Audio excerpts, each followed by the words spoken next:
A relação do PT com a Petrobras no passado fez os investidores promoverem uma verdadeira enxurrada de venda de ações da empresa, que já perdeu 20% do valor de mercado desde a eleição de Lula, há 2 semanas mais ou menos. Os papéis da petroleira brasileira, que fecharam o pregão na véspera do segundo turno a R$ 32,57, despencam dia sim, outro também, e atingiram na quinta o menor valor em quase 4 meses. O presidente Jair Bolsonaro assumiu o governo com as ações da estatal cotadas a R$ 12,81 e elas chegaram a R$ 37,72 após um bom desempenho no primeiro turno.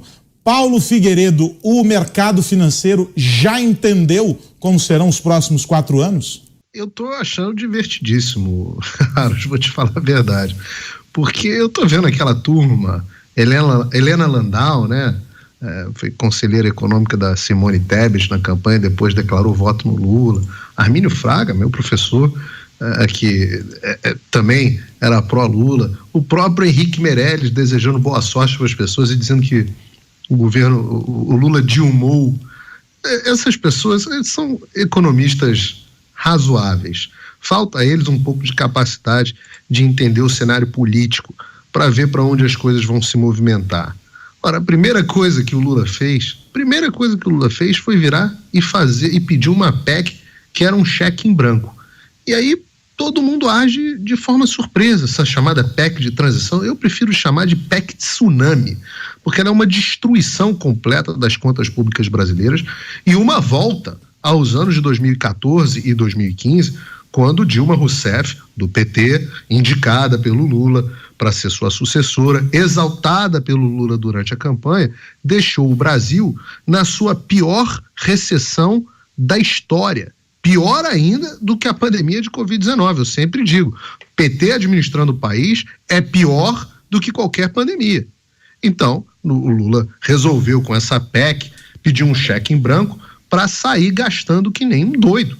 E o que ele faria com essa gastança? Né? O programa Minha Picanha, Minha Vida? Talvez. Mas, além disso, o que ele faria era comprar o silêncio, a paz, um pouco de paz popular, distribuindo benesses, e mais do que isso, comprar o que falta do Congresso, para ter certeza de que ele não teria oposição. Ora, existe um mito de que o Lula fez uma boa gestão das contas públicas quando foi presidente. Isso é um mito. Eu hoje no Morning Show li até os números. O governo Lula, quando assumiu, o Brasil tinha alguma coisa, o governo federal arrecadava alguma coisa como 680 bilhões por ano. No último ano do governo, no penúltimo ano do governo Dilma, né, 2014, o governo federal arrecadou quase 1,4 trilhão, ou seja, mais do que o dobro. E foi assim que o governo Lula fez contas fiscais arrumadas. Ele deu sorte de que a economia mundial vinha muito bem, o Brasil teve um crescimento econômico por conta da demanda mundial por commodities, basicamente, e pelo aumento de gastos públicos, que num primeiro momento gera, sim, crescimento econômico, e depois, quando a maré virou, o Brasil mergulhou na depressão. Então, falta a esses economistas que eu citei aqui um pouco de memória e um pouco de entendimento de política, entendimento de para onde as coisas vão. E agora, a única coisa que eu tenho para dizer para eles é o seguinte: vocês estão assustados, queridos? Faz o L. Não, eu falei da Casa das Garças, o Ferrão estava falando do Rio de Janeiro, né? A grande reunião dos economistas liberais. Eu fiz economia na PUC-Rio também.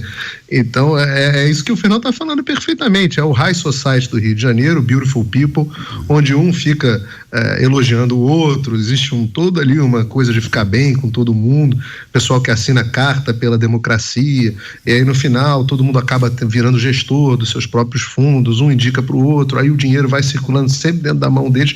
Eu quero ver como é que está o resultado dos fundos desse pessoal e como é que vai estar daqui a pouquinho. Eu estou falando, eu vou ficar... Esse é o pessoal que eu vou ficar enormemente satisfeito em ver as consequências do governo Lula para eles. Infelizmente, tem que haver consequências. É a mesma coisa, estou passando aqui nos Estados Unidos exatamente pela mesma coisa. No Wall Street, apoia em peso o Partido Democrata, apoiou em peso o Joe Biden. O que aconteceu? As ações dos Estados Unidos, o Dow e o Nasdaq, o S&P estão tendo os piores resultados em anos, historicamente. Esse ano foi historicamente ruim. E aí o que acontece é que os fundos desses caras todos estão indo para o beleléu. Aqui não dá para dizer faz o L, né? Mas dá para dizer faz o B do Biden, porque é uma estratégia suicida, baseada, como o Fernão está dizendo perfeitamente, muito mais em puxar saquismo mútuo e sinalização de virtude dentro da sociedade deles, do que efetivamente em cálculo puro político de entendimento do que é melhor para o país.